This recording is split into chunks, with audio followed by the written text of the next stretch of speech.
Okay, good morning. Welcome to the Thurston County Board of County Commissioners Agenda Setting Work Session for Tuesday, April 2nd, 2024. It's 9:04 a.m. My name is Ty Menzer, Chair of the Board. To my left is Vice Chair Commissioner Wayne Fournier. We have Commissioner Gary Edwards and Commissioners Emily Klaus and Carolina Mejia on Zoom. We have our County Manager, Leonard Hernandez, Assistant County Managers, Rob Gilder and Robin Campbell. And public virtual attendance is available on Thurston County YouTube channel. We're here for 3 hours if needed, and we'll have a break about halfway through that, remaining on this same Zoom. The first item up for the agenda review is our housing update, which is a monthly element. It used to be kind of the tail end of our homelessness crisis resolution. We used to get weekly updates, and then we kind of backed that off to a kind of a monthly update on what's kind of going on, latest and greatest in the for our housing department, public health and social services. Keely Marino from that group will give us that update. Good morning, Keely. Good morning, commissioners, and welcome to our new county manager. I'm Keely Marino. I'm with Public Health and Social Services with an update today. My internet has been a little shaky, so at some point I may have to turn off my camera, and I apologize for that in advance if that happens. First and foremost, as you know, the point-in-time count preliminary data report has come out. The Olympian published an article about it yesterday, and just a quick overview.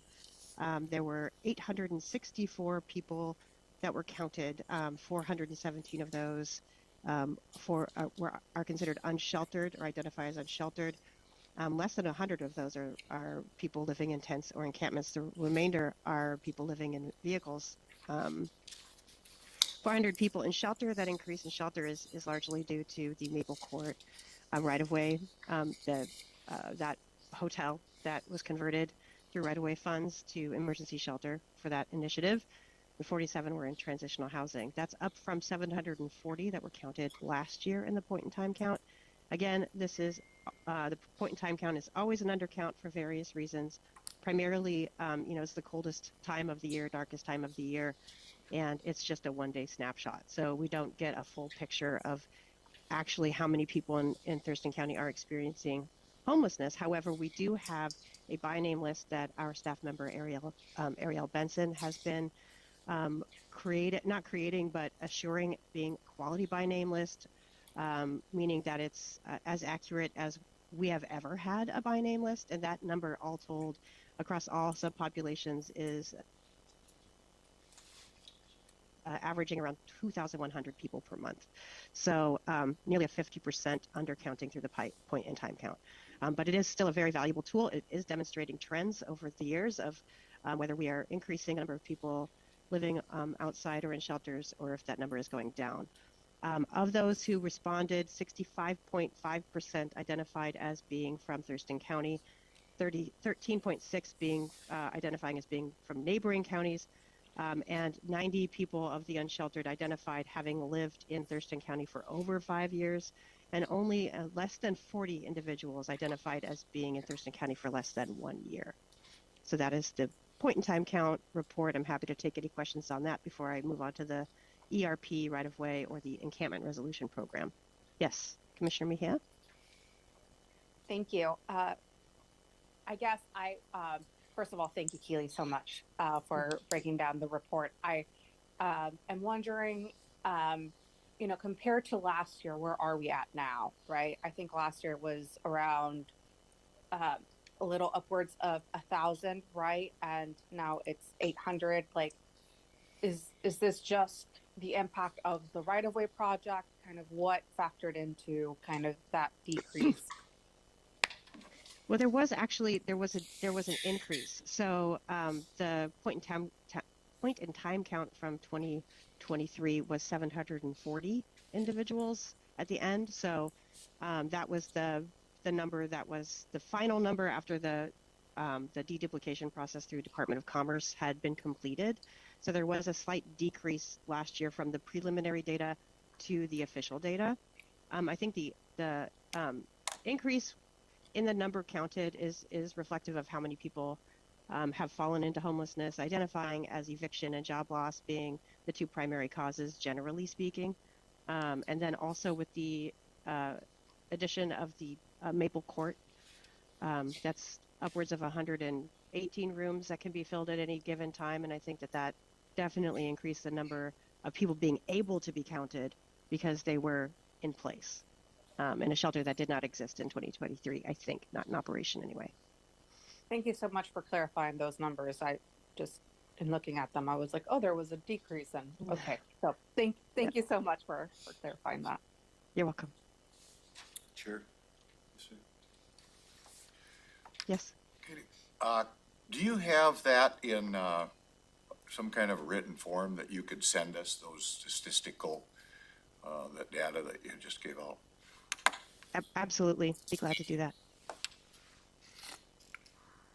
Anyone else on that topic? Go ahead then, Keely. Great.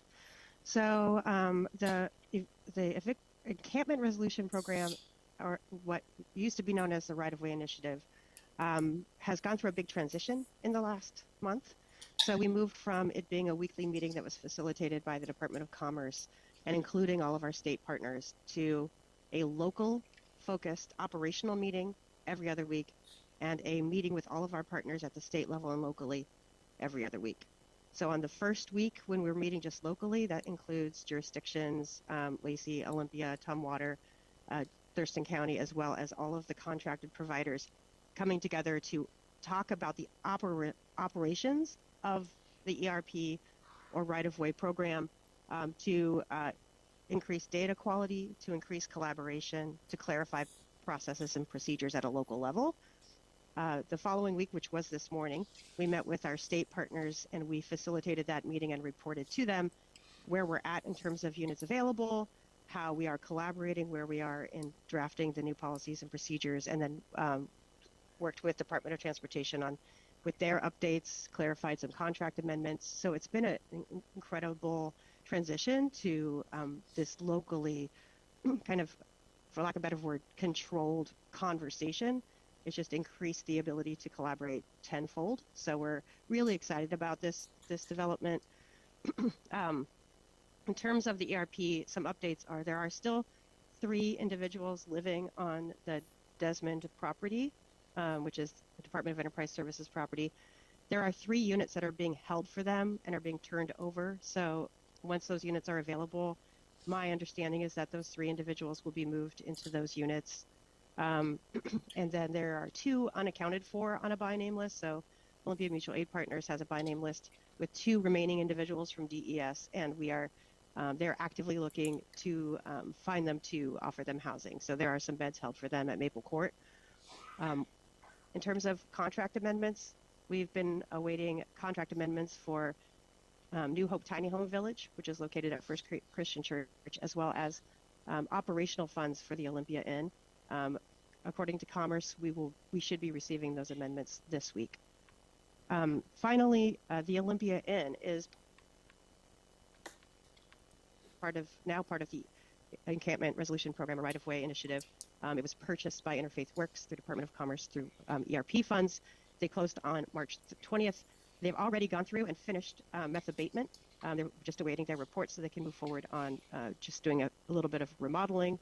They've done outreach to neighboring residents as well as businesses. And they've had pretty good interactions. They said that it's been mostly pretty positive. And they're holding a community meeting on the 18th of April at 10 a.m. at the United Churches. And that will be for anyone in the community, stakeholders as well as residents and business owners, to come and speak with Interfaith Works about their plans on how they intend to operate their program, as well as the timeline on it opening. What facility? And those are, yes. What facility was that? The Olympia Inn. The Olympia Inn. And that is the old Red Lion, or is that a different one? It's a different one on Capitol. That's the Golden Gavel. All right. Keely, is that right? Because I kept hearing Golden Gavel. I don't know what that was. I know That's what because back in the day, that's where legislators used to stay, like 40 years ago, and there was a giant golden gavel that was up on their marquee, and it's long gone. Probably 35 years I'm ago. glad we had this something. conversation because I know what Olympia Inn is, and now I know what It's all a the litmus different- test for people that just moved here. All right. You all failed. How we can think. Sorry. With that, Keely, what's next on your, Could I ask you one thing? yeah, go ahead. Keely, you said it used to be known as the right-of-way initiative. So has it changed to a different terminology? Yes, this last year they issued a notice of funding opportunity, an OFO, for the previously titled Right-of-Way Initiative, now titled Encampment Resolution Program. So it's a little bit confusing, but they're essentially the same. Okay, but there's still some state support and stuff going into it. Sounds like. Yes, absolutely. Mhm. Thank you. The Olympia Inn project, that, we don't have any involvement in that. Is that purely a City of Olympia project? Is that, what's the nexus there for that? So it is located within the city of Olympia, but the purchase of that hotel was from Commerce directly to nonprofit provider Interfaith Works. The county, Commerce will be sending that amendment over this week to pay for the operations of that facility.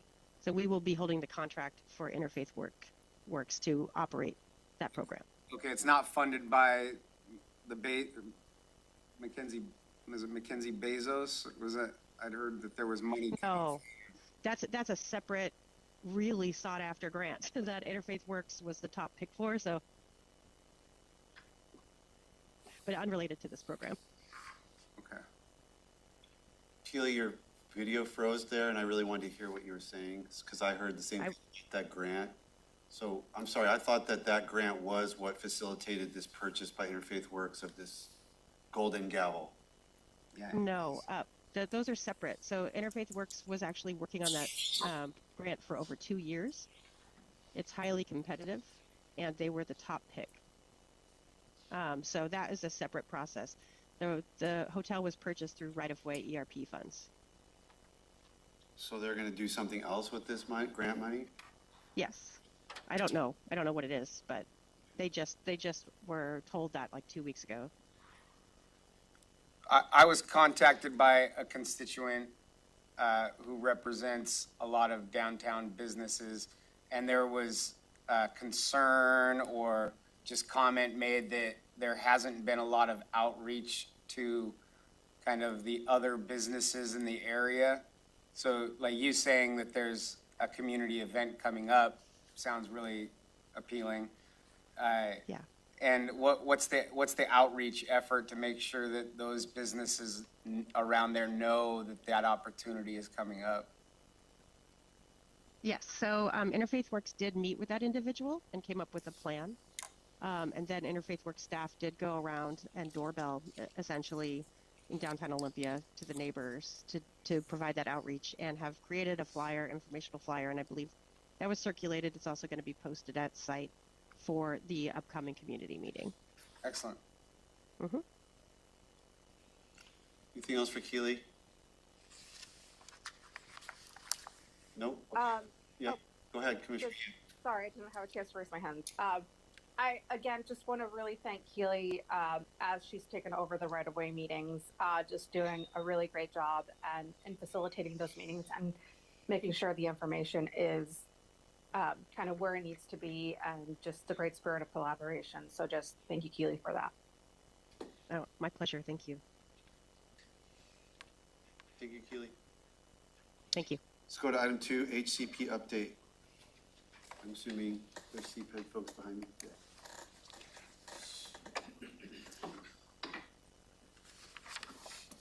All right, good morning, Commissioners. Welcome, County Manager. I am Joshua Cummings, the Community Planning and Economic Development Director. This is the HCP update. So hopefully in your packet, you've got the one pager that has the updates on the development services numbers. Nope. Good. We'll pass it around. Thank you. So in standard practice, the board is asked to come and hear the development services numbers and permit applications. But as we're clicking along, I also wanted to provide an update on the land acquisition strategy and process So we'll start with the development services questions, and then the board had a question on different service areas. We'll address that. And then I think thirdly, we've got a couple of other items. Yep, I'll cover a couple of other few items, but first let's start with this sheet that you have in front of you. We update this as close to the day as the presentation as possible. And if you'll recall, the whole process for the Habitat Conservation Program is to balance development applications with the preservation of the endangered species habitat area, the Mazama pocket gopher area. And so finding that balance has, been a challenge over the past 10 years, but the HCP and the ITP related has achieved that balance. And you'll see in 2024, we were able to receive 58 applications, and we have completed 9 of those, with others avoiding. And so the whole premise of this concept is that it's working, that a number of these items before the permit would have been stuck. The applications currently would not go until June, when the interim review process started. But now that's a different era. You can buy a permit and mitigate to preserve land elsewhere and continue your project. And that mitigation amount, you can see down there in 2024, we've collected nearly $20,000 in mitigation fees thus far. Those dollars go into the fund to purchase land to offset the development that's done in those application areas. So in 2023, we had collected over $870,000. We're on track now to collect $20,000 this year. Those funds go, like I said, directly into creating that balance and preserving lands elsewhere. Any questions on the big picture there? Maybe just for clarification, the 800,000, why, Sure. larger development. Yeah, so in the note, you can see there that the way that the Board of County Commissioners structured our conversation with the federal government was you pay for the area that you impact. And so if you're a mom and pop impacting a single family residence and maybe doing like a addition, you pay that small amount, right? But if you're a developer clearing 40 acres to put in a subdivision, you pay for that entire 40 acres. And so we had one project in 2023 that was a large project that paid a fee of $540,000 for their mitigation. And that went to offset the acreage elsewhere. So it's kind of working, it's not kind of working. It's working exactly as the Board of County Commissioners in 2018 envisioned, that folks would pay relative to the amount of area that they impacted. There was a question last time for Brett in terms of how did we get to the different service areas? Why are the species different? The YPG South, East, North, OPG, Olympia pocket gopher, Tenino pocket gopher. The answer to the question is yes. U.S. Fish and Wildlife Service and WDFW conducted scientific research. WDFW in particular did DNA research and found that there was differences in the DNA of those different habitat service areas. It's mostly because of geography, their inability to get to mate with one another, which creates those different service areas. I will say that using that scientific information that U.S. Fish and WDFW provided way back in 2016 and 17, our staff, our intrepid staff, took that information and said, well, if that's the case, then perhaps there shouldn't be just one cost. Perhaps we should look at an economic development strategy forecasting real estate development for each one of those service areas, which then brought the cost down for the service areas that were in the South Thurston County area. So the Olympia pocket gopher, which has a higher land value forecasted future in real estate, has a higher mitigation cost than those in the YPG South area. And that is all listed in the way that we do our habitat conservation plan review. So I'd say, yes, the service areas are different based on what the government provided us in terms of genetics, but our staff used that to create savings for our community. So it was a positive in the end. Any questions on those two items? I think that was your question on the genetics. That's totally a Gary question. Okay. I just made a joke about it. Got it, okay. Curly tails versus some floppy ears. Thank you. That was good? Just Okay. want to remind the board that we forwarded last week, I believe it was, the annual report. Were you Thank going to get to that? I am, but no, please, if you have more to add, that'd be great. No, I think from, it's nice to know kind of the numbers. What I really loved about that report was the for lack of better terms, the heat map, which indicates sort of the prevalence of the number of applications in the various service areas, which I think is a great visual that translates this information in another way. Yeah, so on the bottom sheet here, application service areas, the bottom portion of the sheet, we took that data as well as some other data points and translated that into a map that essentially has where the most of the applications are being applied for and what those application types are. We didn't feel like it was quite ready for prime time yet. It's in progress, but I think we'll bring it to the next update. Thank you for that, because pictures say 1,000 words, right? And in relation to that, so we did our first submittal of the annual review as required for the Habitat Conservation Plan to U.S. Fish and Wildlife Service. This was the time that I got to sit down with U.S. Fish and essentially, I call it an audit, they call it a review, it's totally an audit. We had all of our 172 applications that were submitted in blue folders. I brought them in, set them on the desk. We had a conversation about what those applications were and how we got to the mitigation costs, because they need to see that we're implementing the permit that they've provided us in a way that makes sense related to the Habitat Conservation Plan. And they agreed thus far that it has. I think it was a productive meeting. If they see that we're not implementing the permit correctly, they can revoke our permit, and then we're not able to provide development applications to the community. So that's a big piece of the puzzle that we got through in the first quarter. I think was excellent. It continues to show the collaboration and the partnership. And I think part of that, so that's the part where we let the permit applications out.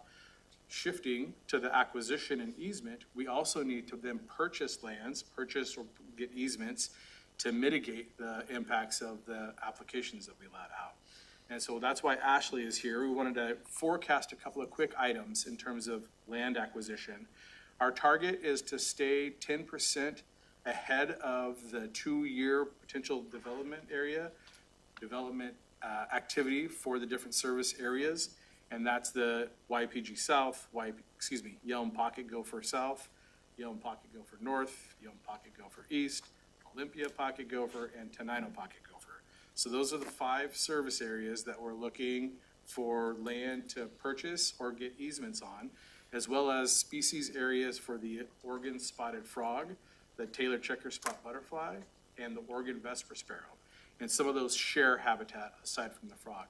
And so that's essentially the 6 service areas that our staff has been out there. We're partnered with Kidder Matthews, a real estate agent in town that's on contract with the county. They've been a good partner in helping us through the process.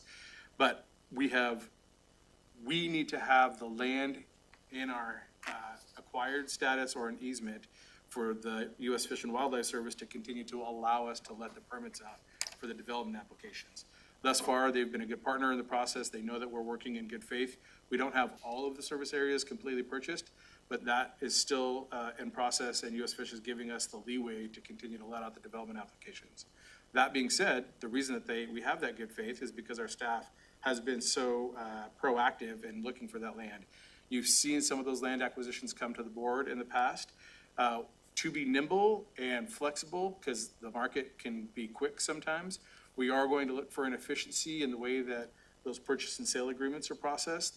Part of that would be the county manager having the authority to sign if it's within the parameters that the board has set for these 6 service areas to purchase. And so we've got more information on that coming from Ashley, but I wanted to forecast that to the board this morning to make sure that we had at least an awareness of a process that we're building that fits within the confines of what's appropriate. And we're not there yet, but I wanted to make sure that it was at least provided as information. The second piece would be easements. So aside from acquisition. So all property acquisition. Let's go to the board. Agreed. And so we're working through that process. We want it to go through the board, but if you'll remember, we just did 2 that went to the board 2 or 3 times because they came to different stages. It was, are we ready to go? Are we ready to sign this contract? Are we ready to do the purchase and sale agreement? We don't think we need to do it quite that clunkily, as it were, that it should come to the board as is appropriate, but we can do it in a more streamlined fashion. Agreed, understood. Easement process. So this is a heads up as you're driving out to Tenino. One of the properties that we acquired was the Violet Prairie property that was owned by Dr. Burnett in the past. That was a huge get for our mitigation process. And one of the pieces of that goal in that property acquisition was to demonstrate multi-use, that you could have animals grazing on a parcel, providing herbicide-free pest control management. So you send cows or sheep out there when the flowers aren't blooming that we're trying to protect, and the grazing animals eat the invasive species, allowing room for the protected species to grow when it's their season. And so we purchased this land in hopes that we would be able to demonstrate this. This was pie in the sky just 3 years ago. We partnered with WSU Extension to provide an appropriate bidding process to see who would have the best ability to send their cows out onto the property. The Colvins won the bidding process, and just as of last week, they've sent out a herd of cattle onto the Violet Prairie property to demonstrate the multi-use for the first time in the 5 or 10 year, depending upon where you got on the carousel, process that we've been in. So this is like a monumental day. And so if you drive out to Tenino and you see that Violet Prairie property and you see cows on it, that has been in long time works happening in process for a number of years. We received a nice note from the Colvins saying how nice it was to have that opportunity, but that we've done it appropriately, that we provided the community the opportunity to provide their input on the process. What we hope to demonstrate is that you too don't have to sell us your land, but you can work with the county to get an easement and continue to use your land, and we can get credits for the habitat conservation plan. So this is a big deal today, and I just wanted to highlight that as well. What we've found, this is just me talking, but what we've found is this is a big program. And that $800,000 that we've collected in mitigation fees in the past year, that is just a signal to how much this is going to continue to grow. The more we have development, the more that's going to continue to process. We are also now forecasting that we are going to need a staff person to manage all of these debits and credits and processes and real estate conversations with Kidder Matthews. And so just know that the next step in this is putting our hands around how we can ensure that we are being proactive. We have been relatively reactive in the land acquisition process. It's time for us to figure out how to flip that switch and be out there to ensure that we are fulfilling the obligations of the permit for the next 30 years. And so you will hear, when the time is appropriate, a staffing request for a natural resource conservation manager. But this is a big program, and we didn't know what we didn't know when we started. Now we're starting to know what we didn't know, and we know that it's a lot. And we're going to need help in this process in terms of staff resources. That's the presentation. It's a little bigger than it is usually. It's usually just the development services portion, but I think as we move on, it's going to be useful to have it be expanded so that when you're out in the community, you're not caught off guard by the county contacted me for land acquisition. What should I do about that? Or if there's an easement process that we can engage in, we need you out there also having those conversations. Are you doing anything with our PIO to talk about that Violet Prairie property and the kind of division? This was the first step, and yes, for sure, I've been kind of jawing about this for years, and now it's coming to fruition. So what we're hoping to get, we need to get USDA and RCS on board, the Natural Resource Conservation Service. We've got WSU Extension, Thurston County. This is part of the Sentinel Landscape Partnership with JBLM. In our vision, there's a big sign out there that says your dollar is at work for your community. And we can go out there and take pictures and really bang the drum in terms of, I'm looking past you, sorry, to the Public Information Office and have this community event, because this is, you know, the Gophers had so much animosity over the past decade, that this is the win, that you can balance economic development, building with the preservation of the habitat. And those two things can work in tandem for our community. So this is, like I said, that kind of shining moment. And yes, we would love to get the word out, which is why I wanted to bring it to your attention today. Awesome. Did I miss anything? No, in terms of that upcoming land acquisition, this is one of 2 properties that we have identified that are in the open market. So not necessarily something that was brought to us through a partnership, but ones that we actually found because, you know, they're posted on Redfin. And that's why we're looking for potential efficiencies while also recognizing, you know, these are public public purchases or purchases of public dollars and need that process. So just looking for conversations about how to identify those efficiencies so that we can be competitive as we try to acquire properties that are in the open market, especially in service areas where we don't already have lands acquired. Definitely. Any other questions for Josh? Okay, thanks, Commissioners. Good brief. We're working on it. Good team. Thanks, Al. Okay, next up is review of the Board of County Commissioners draft agenda for this afternoon's meeting. So let's turn to that. We will call the meeting to order at 2 p.m. Pledge of Allegiance to be led by Commissioner Mejia for approval of the agenda. We have 2 presentations scheduled. The first is a proclamation for Volunteer Appreciation Month. So, Summary for that. this morning, I'm gonna take the lead walking through the items on the agenda Okay. because Leonard's not been here very long and, but next week he'll be picking it up and. Okay. Yep. All right, so the first item here is something, that I will be introducing this afternoon. It is the proclamation for the Volunteer Appreciation Month. We have a number of people from our boards and commissions who have said they will be here this afternoon. There are members from the Board of Equalization, the Citizen Commission on Salaries for Elected Officials, the Civil Service Commission, the Emergency Management Council, your Advisory Committee on Pest and Vegetation Management. There will be a member from the Planning Commission, and 2 members of, or rather 1 member, and staff from the Veterans Advisory Board. So there will be a lot of people in the room, to recognize for Volunteer Month.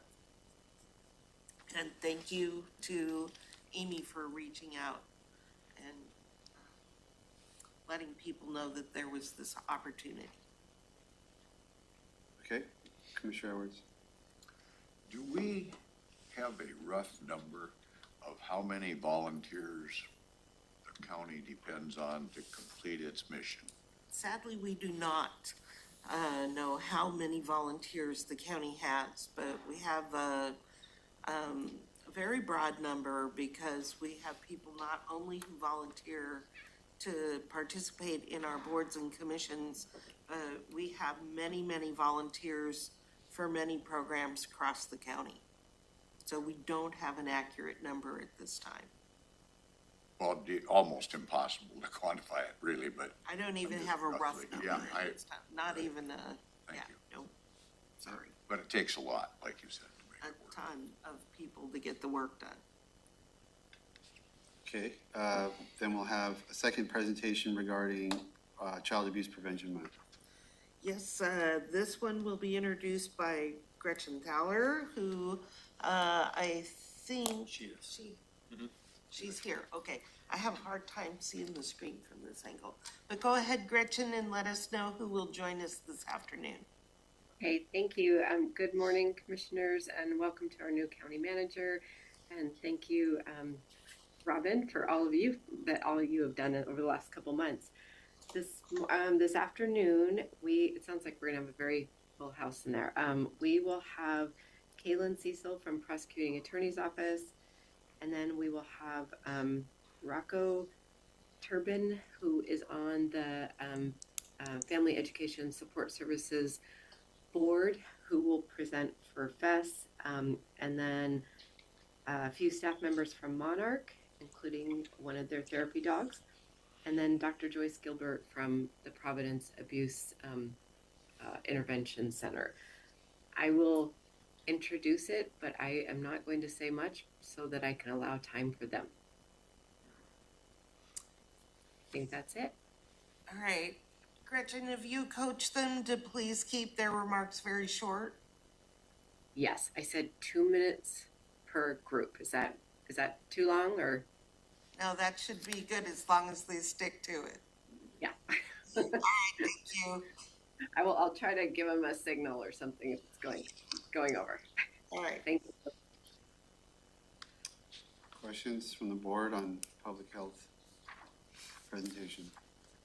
Okay, then we'll have opportunity for the public to address the board. We'll have an update. Robin, is there anything that's going to be reported on? We're going to introduce our new county manager. Maybe in that we can talk about the open house we're having on Friday. Yep. And often the county manager will, if there's public comment that raised some specific issue, the county manager sometimes will, a week later or so, kind of make a report back to the community on something that came up during public comment that the board had interest in or whatnot. That's kind of where what slots into that. It can be anything the county manager really wants to make a report on, but that's a typical item that gets addressed there. Right. And it's usually pretty short. So Sometimes there's nothing there, but it's a placeholder in case the county manager needs that. Nothing like that this afternoon. Okay, perfect. Then let's go to the consent agenda. Item 3A is an auditor item, Accessible Communities Advisory Committee Letter of Assurance. So as you heard last week, this item is in support of the Thurston County Accessible Communities Advisory Committee.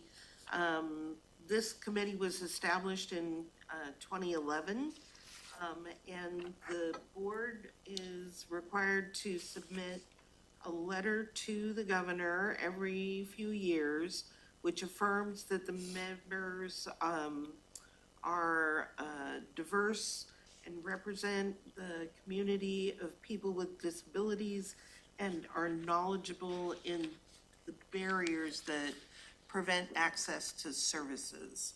So the auditor chairs that committee and is asking the board to sign a letter of renewal, if you will. Okay, any questions on this item? Okay, 3B, Lake Management District's Standard Operating Procedures. So the board will, good morning, Rob Gelder, Assistant County Manager. The board will recall on the 20th of March, had a briefing that included the Lake Management District Steering Committee leadership, presenting the work that they have done over the past 7 months, meeting pretty much twice a month to create the standard operating procedures. And that really was in response to the shift to repositioning of the LMDs from public works to environmental health within public health and social services. And the SOPs are intended to be that governing document and resource for LMDs to manage expectations of county staff, LMD leadership, contractors, et cetera. And so it is for the board's adoption today. Any questions on this item? I don't have any questions, but I'd like to thank Rob for all of his hard work on bringing this together and coordinating with our staff. I mean, it was quite an undertaking. My pleasure, and we're still learning. There are still, as you make any transition, there are things that you uncover that you didn't realize at the time that we'll continue to work on those and facilitate as smooth a transition as possible. Yeah, thank you. Okay, 3C is resolution for appointment to Scott Lake Drainage District. Yes, this item was, the board office was notified on March 7th of a vacancy on the Scott Lake Drainage District, number 11 governing board.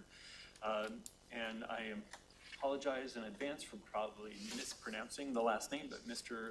Bodes, filing to run for election did not arrive timely in the auditor's office, which created a vacancy. So the Board of County Commissioners needs to appoint per RCW, filling that vacancy until that person can actually run for a special election at the next opportunity. So, and the current Drainage District Commissioners highly recommend his appointment to fill that vacancy. Any questions on this one? This has been reviewed by legal, and we've been told this is what we have to do. Okay. The drainage districts are a unique statutory creature, so sometimes we always have to dot our i's and cross our t's because they have different procedures that are quite archaic that apply. So anyway, good to see this one get filled in. That's a good board on that one. Item 3D is a CPED item for a public hearing for Fair Board reapportionment and fairground fees. So this item is to set a public hearing for an amendment to county code. This will change the organization of the members of the Fair Board. It still remains 16 members, but it will allow commissioners, each commissioner to appoint 2 members from their district, plus the board will appoint 6 members at large. This action would also remove specific fees from the county code and instead delegate to the county manager the ability to set fees for items like the rental of space. And then Jeremy's here to tell you more and answer any questions that you may have. We have reviewed this with the board previously on several occasions, so I'm happy to answer any questions that may have developed since then. I don't have anything to add around the summary. Thank you. So the commissioners' districts, like it's by district, so they need to live in my district. So the way it's set up in the draft code is you would have 1 member who has to reside in district, and then you can select 1 at large. Okay. I And thought then there there's was 6 at large on top of that, selected by all the county commissioners. Similar to the planning commission. Yep, exactly. Yeah, no, perfect. I'm kind of the furthest district from the fairgrounds, so I'm just like, I want to make sure that I can get those filled. That's helpful flexibility, so. Okay, any questions on Fair Board? Nope, okay, thanks, Jeremy. Thank you. Have a good day. All right, then let's go to item 3E, reapportionment to the Board of Equalization. Actually, it's a reappointment Reapportion, what did I say? Okay, reappointment, sorry. to the Board of Equalization of one of their members, Diane Poost. The board reviewed this last year during your board and commission review, and so we've added it to the agenda for today. Questions? Nope. Okay. Items 3F and G are auditor voucher lists, one for the week of March 18th, one for the week of March 25th. Yes, these are the voucher lists. This is your approval of all payments issued from all offices and departments in the county. And there are no items that I'm aware of on these reports that are tenant improvements to the atrium. Okay, any questions on vouchers? We'll go to department item 4A, Central Services, contract award for PHSS furniture, fixtures, and equipment. This item is to purchase, as it says, furniture, fixtures, and equipment in your public health and social service building here on Lily Road. This allows for space and places for the expanded number of staff that the board approved in the budget for this year. So Tony can answer any questions that you may have. We are purchasing the equipment instead of going out to bid. We are purchasing off this is one of the state master contracts. Correct, yes. So we know that it was appropriately bid and we are selecting off that contract. Any questions for? No? Awesome. All right, good to go, Thank you. Tony, thank you. Okay. Next up is CPED 5A, official dockets of comprehensive plan and development code dockets for 2024-25. So the board, with amazing support by staff, have reviewed and prioritized your dockets for both the comprehensive plan amendments and the development code amendments for the next 2 years. You did a review last week during the prioritization process and directed staff to place approval of the dockets on today's agenda. So Ashley and Andrew are here in case you've got questions about this process.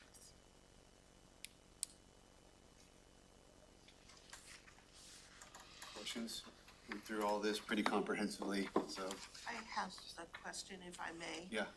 Once the board approves these dockets today, can they add anything until next year? Like if they found something that needed to be added next month, could they add it on? So if they wish to add a project to the docket, they would need to reopen the docket, which would require the 20-day noticing period to begin again. And so it does add a bit of time to reopen the docket and then close it back up again. Great. I asked because it was raised by the city of Lacey that we may need to add the Carpenter Road property to the docket if we wish to go down the Quixote Village path. So that's something that I just learned a few days ago. Commissioner Mejia? That yet. Thank you. So I had this conversation with Josh and I got, I asked that question specifically if this needed to be added on the docket and, not to put him on the spot, but it was a different process that we would need to follow. There is. Is that not the case? Commissioner Josh is coming to the table and, you may be absolutely correct and whatever he told you could be correct. Lacey said perhaps we'd need to put it on the docket and have not had an opportunity to explore. But here's Josh. Joshua Cummings, Director, Community Planning and Economic Development. And yes, so thank you for bringing this up, Robin. I do think that there's more conversation that needs to be had about the actual process. And so Commissioner Mejia and I did have a conversation with the information that she had. Sounds like the Assistant County Manager has had a conversation with the City of Lacey. I think we need to combine those data points before we make a determination. But we have a process to address it. Just, We need to know what it is that we're trying to address, and then we can decide what the process is. Right now, I'm feeling that there is missing pieces that we need to explore before we can determine what that process is. Right. we don't need to hold up today's action is what I I'm would say saying. no. That is what I was trying to assess.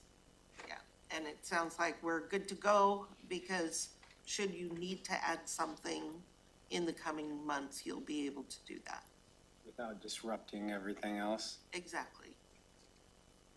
Since I'm up here, I'd like to Well, I take the have your attention. opportunity. And I've said it before and I'll say it again, this is getting the train back on the track with the docketing process. And my appreciation to the Planning Commission, to the staff, and to the Board of County Commissioners, this is the first time in nearly a decade that we've been able to have a docketing conversation that was fully engaged in one meeting and then a prioritization in the next meeting. And then the Board of County Commissioners asked to move it to the vote of the board in a very quick fashion. So I just want to say again, this is a huge success that we're about to embark on right now. And thank you to the Board of County Commissioners for your leadership in this process. I'd also say I've never seen the docket adopted this early in the year, so Right. well done. Right, what was different?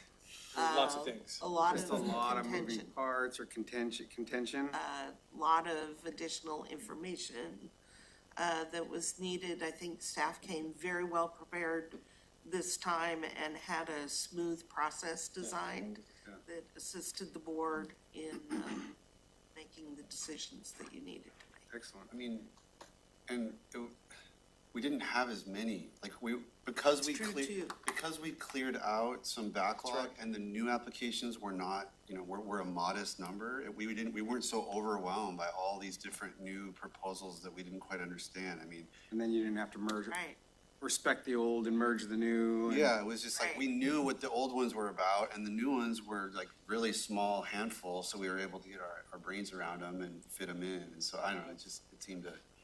I think it's those two things, the clearing the decks of the old ones. We had 46 or so that had backlogged over the years, so clearing those decks. And I think that the assistant county manager is right on that. The policy discussions are much more clear when the process is more efficient.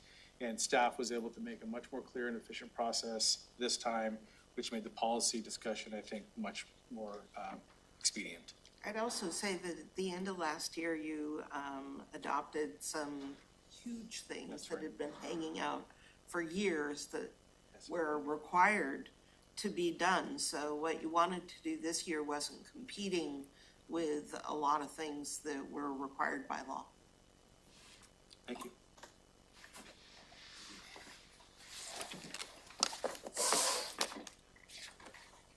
Okay, so next up is IT 6A, extension to consulting contract with Manpower Group. So I apologize for this item being on the, your agenda today, because just last week we talked about how we try to avoid walking things on to the agenda, and here one is. But this should have been on your review last week. This is a request to approve a change order to a current contract to secure a project manager for the TC Connect ERP project. This project, the project manager who had been assigned is now on extended leave for personal purposes. And we don't have anyone right now in IT who is able to step away, or anywhere else in the county, we looked, who is able to step away from their day-to-day duties and take over the full-time task of managing this ERP project. So we will contract with the Manpower Group to extend the end date of their contract through the end of the year, add this person who will actually be full-time assigned to Thurston County and work here in Olympia on site to guide us to completion of this project. It is time sensitive, which is why we walked on your agenda today. Right now, Sherry is performing these duties along with her day-to-day tasks, and it's really too much. We need a project manager who can take over this project. So we ask that the board approve this, and Sherry is here to answer any questions that you may have. Questions for Sherry or Robin? Go ahead, sir. Oh, I got Commissioner Edwards first, then I'll get Commissioner Mejia. Go ahead. we're talking about an existing agreement that we have. We're just gonna expand that. Yes. And these folks have the expertise within their ranks to Yes. make This this is happen. the person that they're providing for us. That's their full-time job. They go into places and pick up projects and take them to completion. And the FTE that we've got assigned to this is a temporary unavailability, or? No, she is not available for at least 3 months. And we're supposed to bring this project over the finish line in June. So, and it's been completely disruptive that she has not been available, and to have someone come on for a little while, and then when she returns to have the transition at what will be an absolutely critical time in the process is not going to work for the project either. So we need someone who will take us to the end. And no bargaining unit complications or anything that No, might develop from Not a this? union position. Okay, thank you. Commissioner Mejia? Thank you. I dream of the day where I don't have to listen anymore about additional ERP costs, but what is the additional cost for this? $125,000. Okay, and this is coming We have a little bit of capacity in the current budget for the ERP. We've been monitoring that, and if it exceeds what we have in capacity, then we will be using vacancy savings in Sherry's office to get this done. Okay, thank you. My next question is, I guess, since we're already contracted, right, we don't have to go out and try to find like this, we're just extending this contract. We don't have to go out again, right? That is correct. We are working with this organization, and we are simply extending the contract, and we do not have to go to bid again. Yeah. Okay. And I just, for security measures, like, you know, with the assistance of this person, it will get us to that finish line of that estimated deadline that we have of like June, or has that been extended? No, we're still shooting for the end of June, and we need this person to help us get there. Okay. Project manager is one key element of accomplishing that goal. There are other reasons that we are paying close attention to that might get in the way of getting to June 30, but right now we are on track and making good progress. We really need the program manager, project manager. Okay. Well, Sherry, thank you so much for filling in. I know this has been just a whole lot that's been added to your plate. So, you know, thank you for guiding us through this. And I can't wait till the June 30th deadline. You and me both. Yeah, talk to us in August. Anything else for Sherry? Okay, thank you. Thank you. Okay, next up is Public Health and Social Services, 7A, interlocal agreement with TMBH ASO for treatment sales tax funds. So this is an annual or possibly a biennial agreement with Thurston Mason Behavioral Health Administrative Services Organization, also known as the BHASO, where the county regularly contracts with the BHASO for behavioral health services, which are paid for out of the treatment sales tax fund.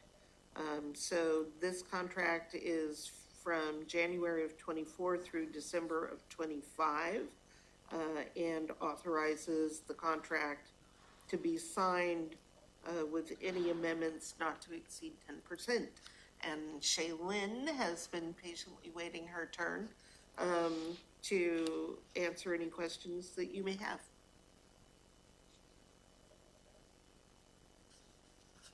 Questions for Shaylin?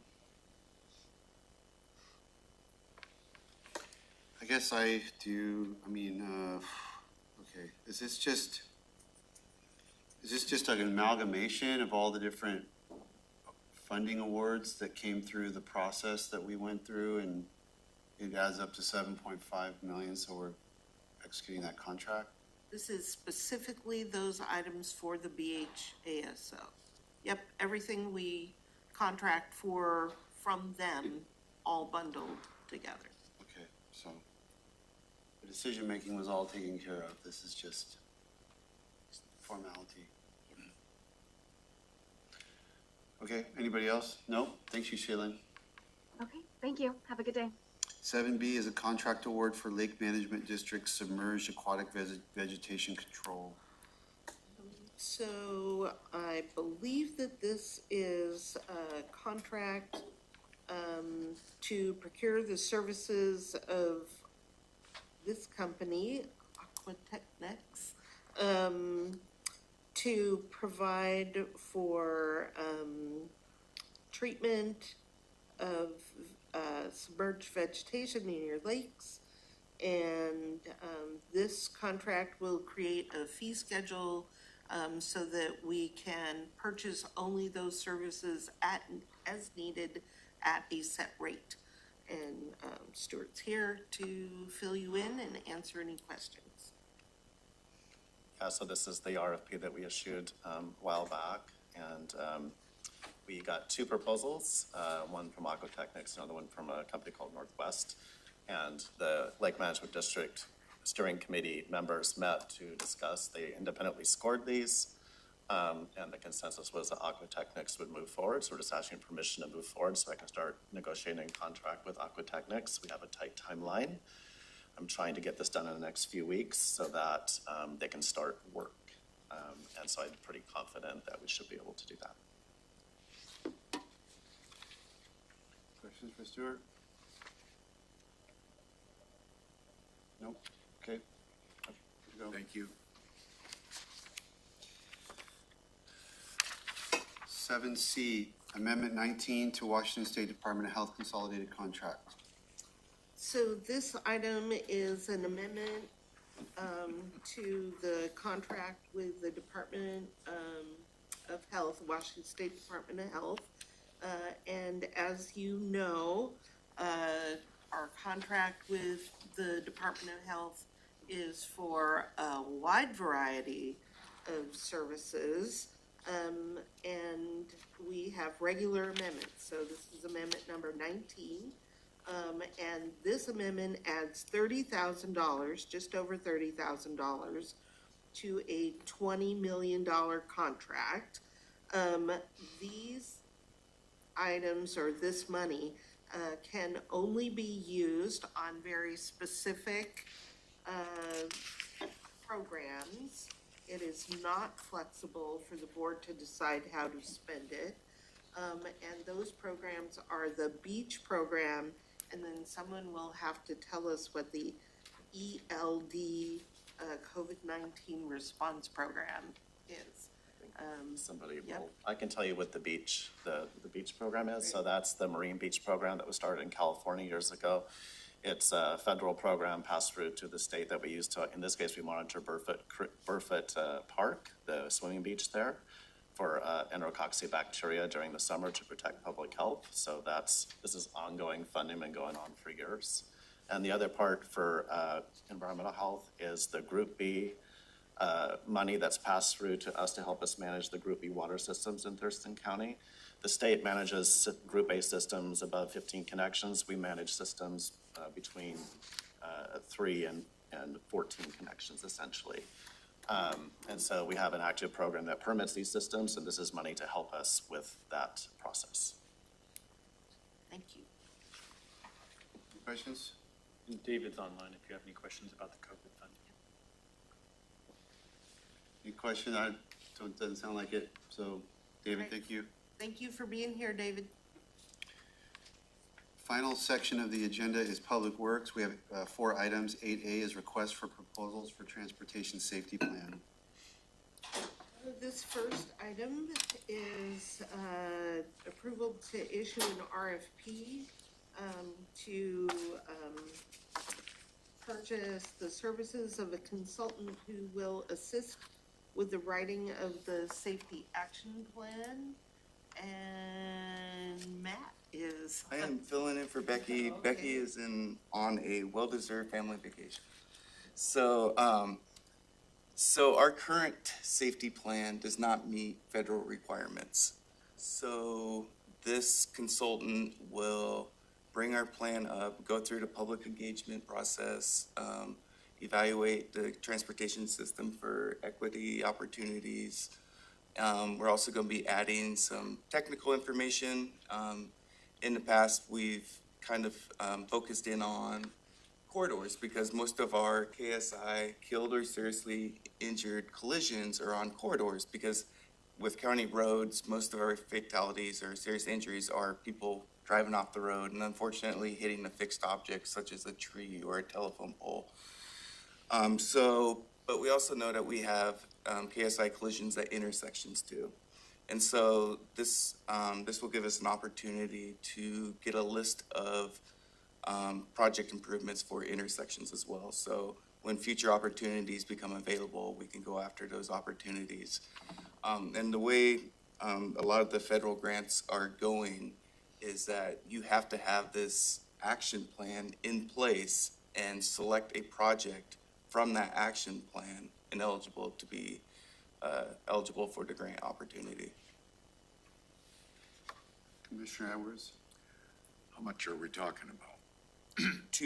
So this, the grant award was $264,000. And that's coming from where? So this is coming from it's part of the bipartisan bill. It's from a program called Safe Streets for All. So that's money coming in that we're gonna utilize? Yes, sir. Are we gonna hire an additional FTE, or are you gonna contract out? We will, this is actually requesting permission to advertise a request for proposal. Contract. Thank you. Any other questions for Matt on this item? Okay. Next up, 8B, reimbursable agreement for state materials, lab engineering and/or testing services. As you heard last week, we need to have certain tests done on our asphalt when we do road projects. And we're having difficulty finding a lab, and the state materials lab was able to basically help us out. So this is a contract with the Washington State Department of Transportation for their labs to do the testing that the county needs to do. And So I'm covering for Steve Bricker today. He is out of the office today as well. So this testing is specific to chip seal projects. Basically, it's somebody who has a certification to go take a sample of the oil coming from the chip seal operation, take it back to the state materials lab and test it. As far as I know, there isn't any local private firms that we typically use for capital projects that can perform this type of work. It's very specific. Like I said last week, I'm not gonna geek out and get into the details of what the testing includes, but basically, you just wanna make sure that that oil has the right consistency, so when you lay it on the ground, the rock's not going straight to the bottom and it's not sitting on the top. You want the correct embedment so that that rock and that oil is able to stick around for a long time. Questions? Nope, okay. We'll go to item 8C, resolution and call for sealed bids for chip seal project. this item is, as it says, call for sealed bids for a specific this is not a specific, but this is for our 2024 chip seal program. So take it away.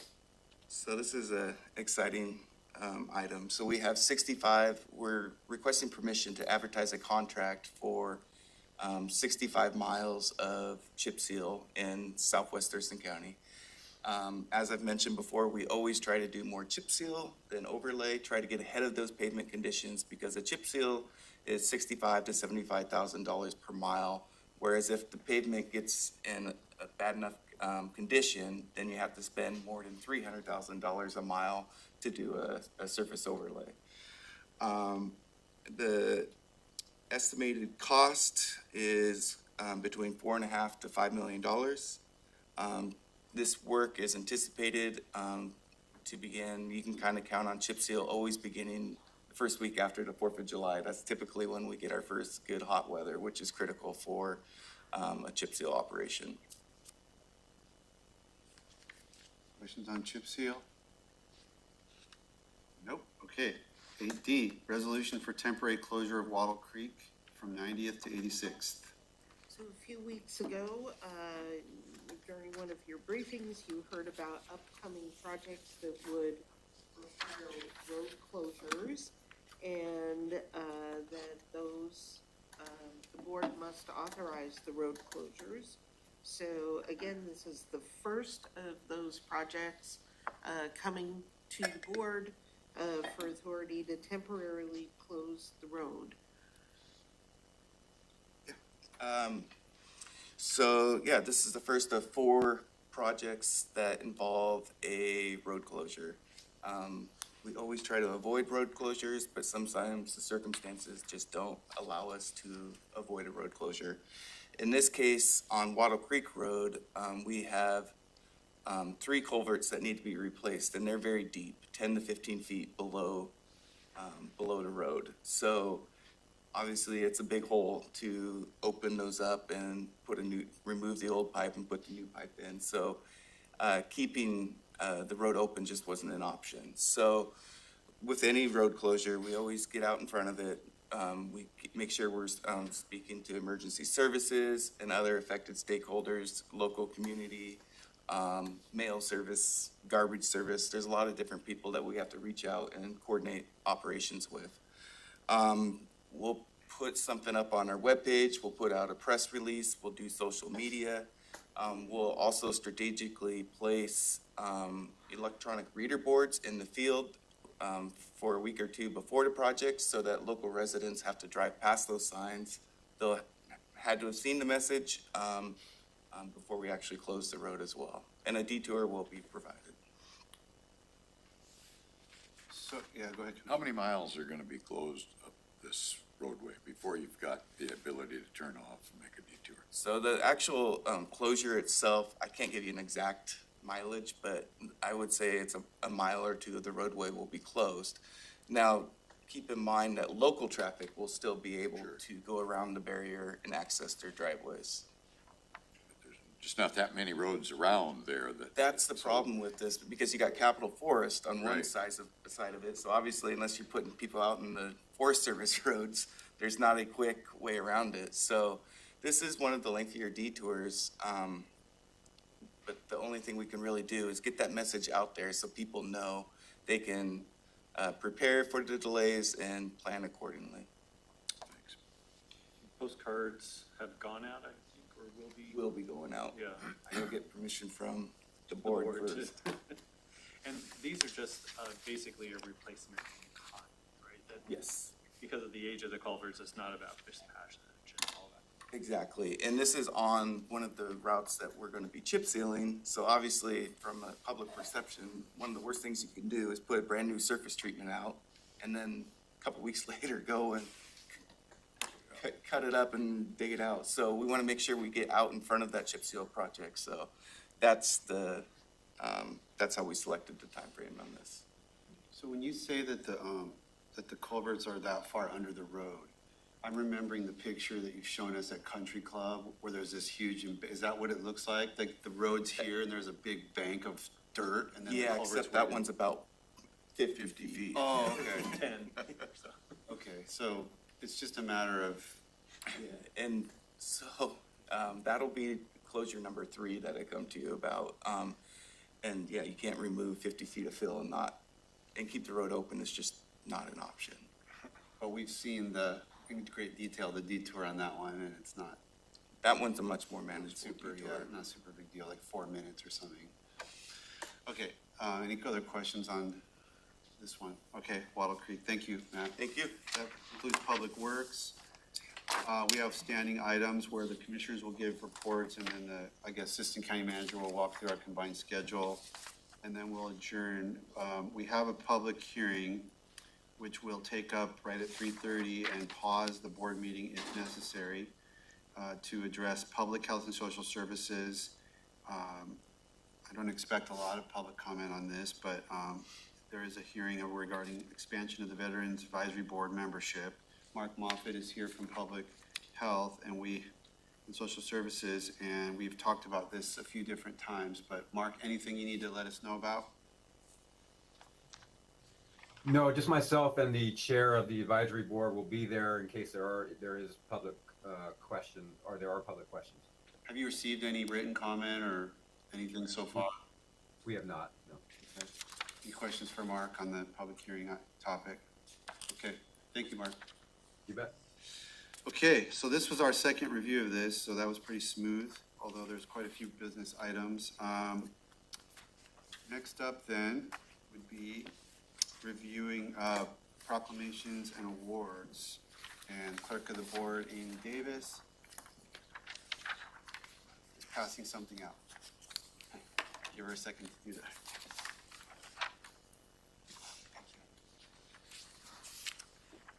Looks like we have Earth Day coming next meeting on the 16th.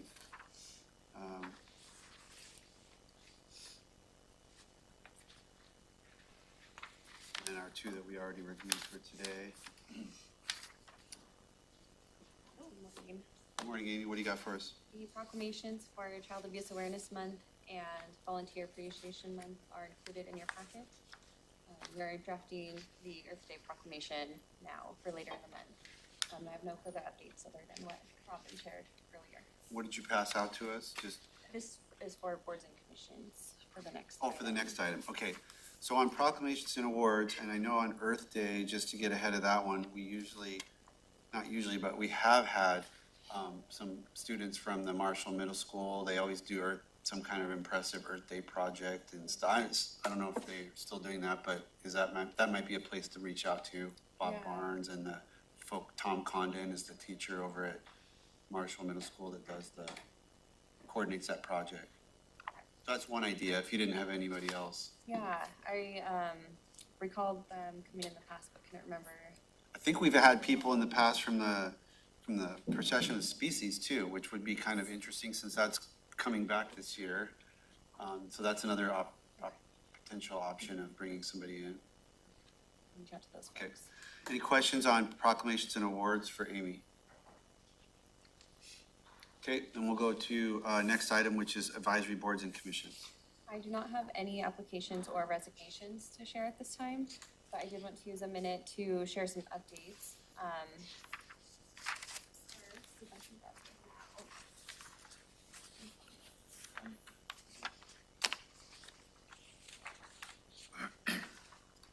We've made some updates to the website. So on our advisory boards webpage, I don't know if it's important, but for the folks online, they're not able to see that without sharing. Can you share your screen? There you go. Cool, perfect. so it no longer displays outdated and inconsistent one-pagers for each advisory board, but the information is displayed directly underneath each one, including rosters. So as you can see, they've been updated. I've emphasized with staff the importance of increased communication between them and I to keep rosters and information current and accurate. And so far, it's been working great. It's been up for about a month.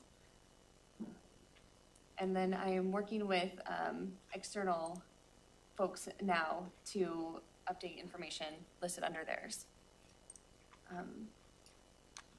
Next, I wanted to show this new current vacancies page, which lists our current vacancies and any member requirements. And it is also linked to a new application, which is an online form. It's modern, convenient, and it streamlines the process on our end. The application can be downloaded and printed as well for folks who prefer a physical form. It emails the form directly to me. In fact, I just received one a couple minutes ago. And then I send that off to the staff contact of the advisory board. Can you scroll up so I Yeah. can see kind of what's in there? So that's the top, and then I list the boards. It does ask just the same information right now as the old paper form did, basically the same questions. So folks can enter their information in, attach a file, and submit it. They also receive a confirmation email on their end. And then lastly, I wanted to show you this infographic, which was created by our communications team, thank you, Megan, for a recruitment we have planned for current vacancies minus SWAC, which is a City of Rainier representative. So this will be posted on the county social media pages, including the Friday 5 newsletters, and we'll print and post it around. The QR code is directed to the current vacancies page.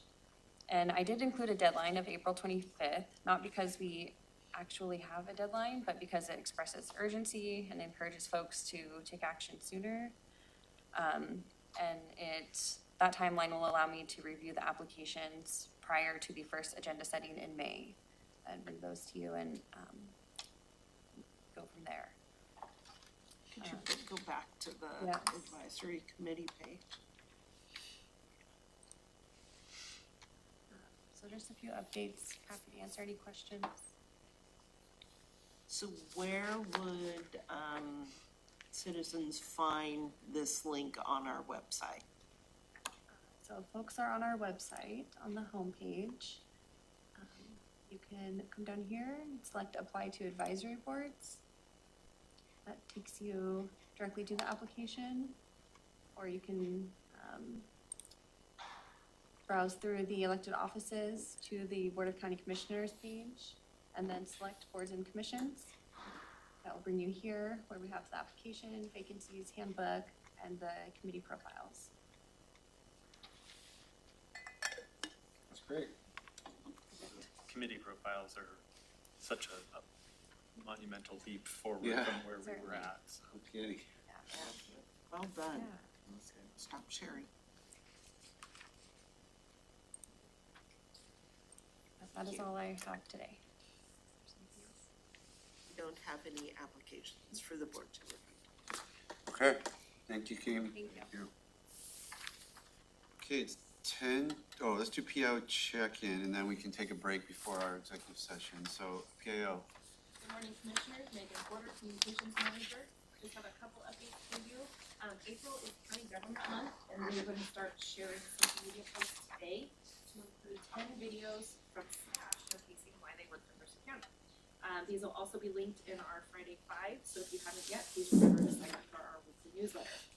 And we announced yesterday the first Thurston County Art Contest. We announced that on our social media account. It's open to all county residents and employees.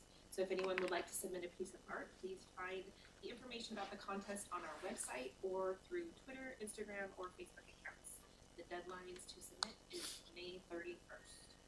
And then lastly, we held our internal communications group meeting last week, and we'll begin to hold those on a more regular basis now that we have staff that are committed to internal comms.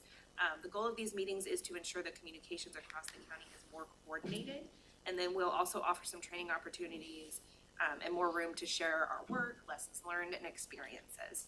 So pending any questions, that's what I have. Okay. Questions for Megan? All right, thank you, Megan. 10:26, we'll take 15 minutes, we'll take till 10:40, and then we'll pick up with item 7, which is an executive session.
10:42 a.m. We are back with our Board of County Commissioners agenda setting work session on April 2nd.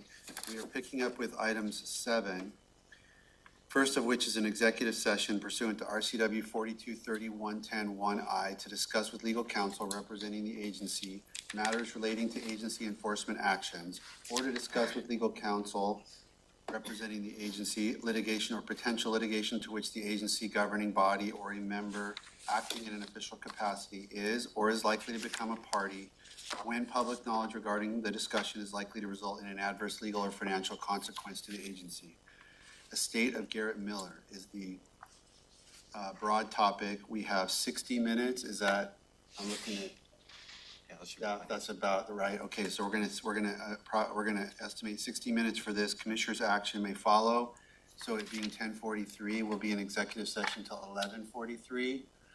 And at this point, we need to cut off whatever needs to happen with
Okay, welcome back to the Thurston County Board of County Commissioners Agenda Setting Work Session. It's 11:44. We're out of our executive session. There is no formal commissioner action to follow. Only other thing on our agenda this morning is other commissioner items, if any. So we can open it up to the board if there's anything that needs to be addressed this morning. Nope. Okay, then we've come to the end of our agenda and we're adjourned back at 2 p.m.